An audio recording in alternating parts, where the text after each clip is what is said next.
Ravie de vous retrouver aujourd'hui pour cette nouvelle vidéo. Et ici, je vais vous parler du coup de ma routine soins au naturel du matin et du soir. Avec l'arrivée du coup du printemps, l'arrivée de nouveaux produits aussi qui se sont fait un petit peu leur place au fur et à mesure du temps. J'avais envie de partager tout ça avec vous. On va commencer tout de suite par la série du matin. Alors le matin, j'ai un petit peu mis de côté tout ce qui était hydrolat. Alors j'étais une grande friande d'hydrolat, voilà, de petites lotions du visage. Au final, je me suis rendu compte au fur et à mesure des utilisations que ma peau, au-delà du fait qu'elle n'en avait pas besoin, je ne voyais pas de résultat avec ces hydrolats. Donc j'ai mis ça un petit peu de côté. Et je me rafraîchis le matin tout simplement et tout bonnement avec de l'eau. Voilà, donc je fais que ça le matin. Ensuite derrière j'enchaîne sur ma routine soins. Et j'ai découvert un super sérum. Alors c'est de la marque Nourish. Non, je ne connaissais absolument pas l'existence, peut-être juste de nom. J'ai pu tester ici le sérum aux agrumes et qui a une très très bonne odeur. C'est un sérum à queue, alors vraiment typiquement les sérums que j'aime bien, puisque les sérums huileux on en trouve énormément, et un petit peu de partout et dans toutes les marques. Ici vous avez donc un sérum à queue qui est sous forme de gel, qui sont très très bons, qui glissent bien. Ce qu'il y a, le souci, c'est qu'il n'est pas du tout adapté à ma peau. Il est pour les peaux sèches, avec des sécheresses au niveau de la peau, ce qui est totalement le contraire de moi, puisque je vous rappelle, j'ai une peau mixte, et avec, donc sur la zone T, une peau plutôt grasse qui a tendance à briller. En attendant, je crois que vous avez deux versions. On a la version à la pomme et celle-ci, la version aux agrumes.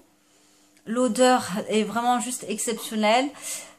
Le seul bénéfice qu'elle m'a apporté, je dirais, c'est un petit coup d'éclat le matin. Voilà, au-delà de ça, c'est pas, et on le ressent, c'est un sérum assez riche. Une pompe suffit largement pour tout mon visage. Mais en tout cas, ça m'a permis de découvrir cette marque que je ne connaissais absolument pas. Mais ça reste quand même, et ça faut pas se le cacher, un sérum assez onéreux.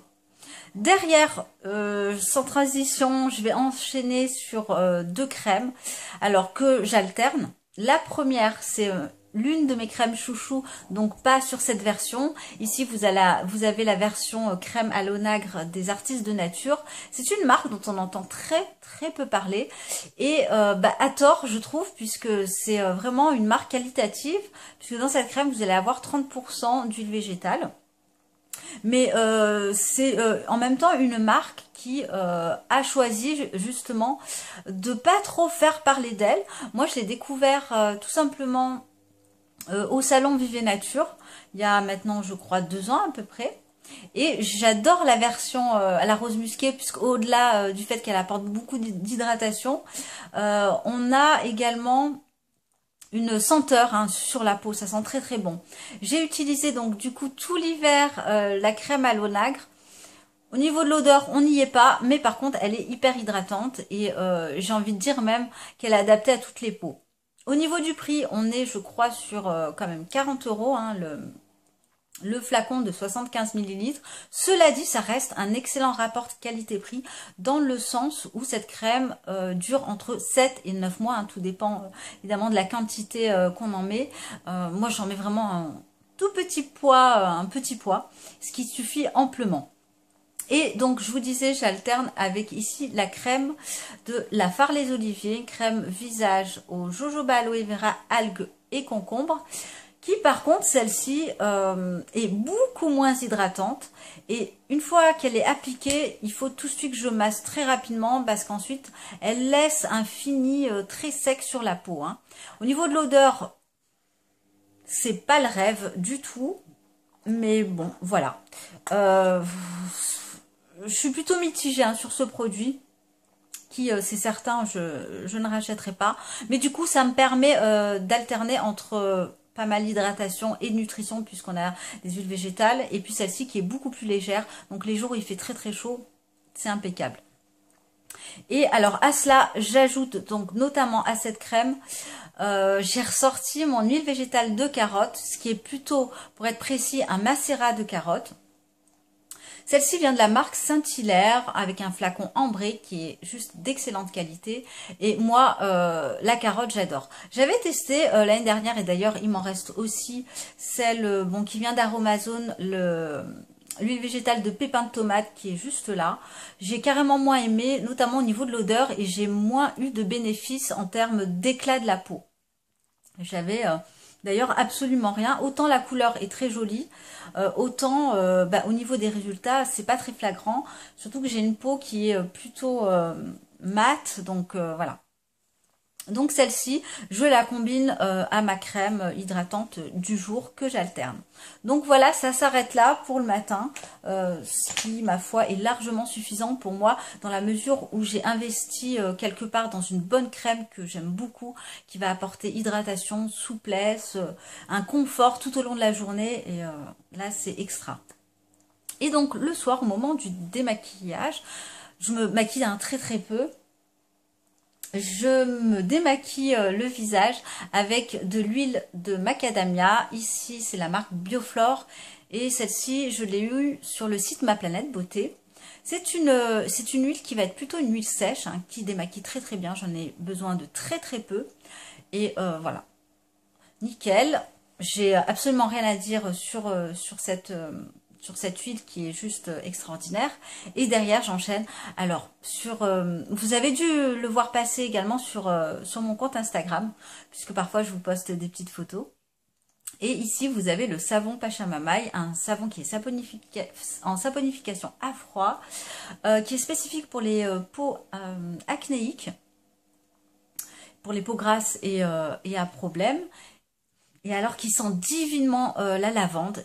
Alors, ce que j'aime beaucoup, c'est que sur ce savon, alors souvent j'ai utilisé des savons d'autres marques et au bout de quelques utilisations, on sentait, pour ainsi dire, plus les huiles essentielles qu'il y avait à l'intérieur.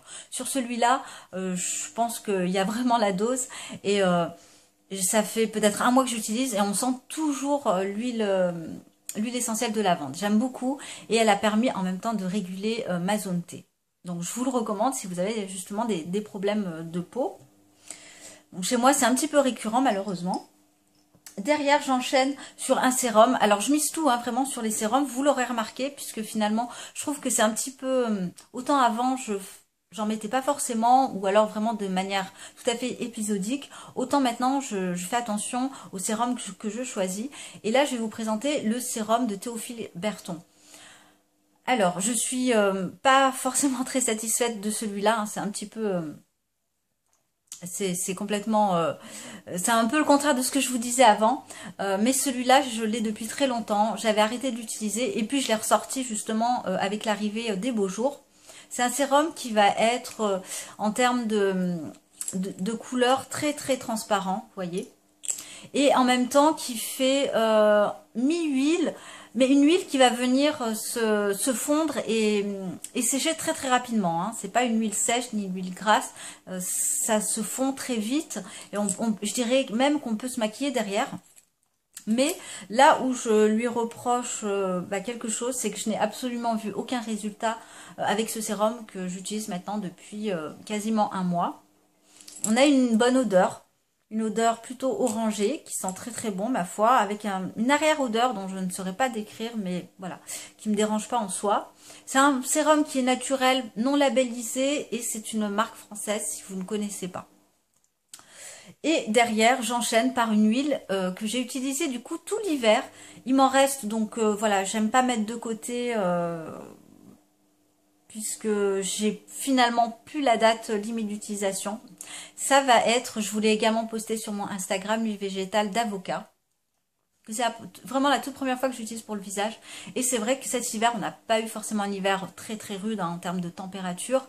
Même si j'étais exposée tous les jours en allant au travail, voilà, j'étais très souvent dehors et dans le cadre de mon travail aussi en déplacement sur les immeubles. Et du coup, cette huile d'avocat m'a apporté un certain confort. Alors je l'utilise évidemment uniquement le soir. Donc c'est vraiment la dernière chose que je mets sur mon visage en toute petite quantité parce que c'est une huile qui est très très grasse. Alors toujours la même marque de Saint-Hilaire avec un flaconnage ici ambré, ce qui va permettre de préserver la qualité de l'huile. Et finalement elle m'est restée, je vous le dis, hein, peut-être tout l'automne et tout l'hiver. J'ai dû la commencer à la fin de l'automne. Et puis là, on est au printemps, je ne l'ai toujours pas terminée. Et elle est vraiment d'excellente qualité. Une peau toute lisse le lendemain, repulpée.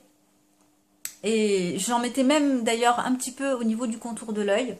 Et excellente marque, excellent produit. L'huile d'avocat, c'est une belle découverte pour moi que j'apprécie beaucoup.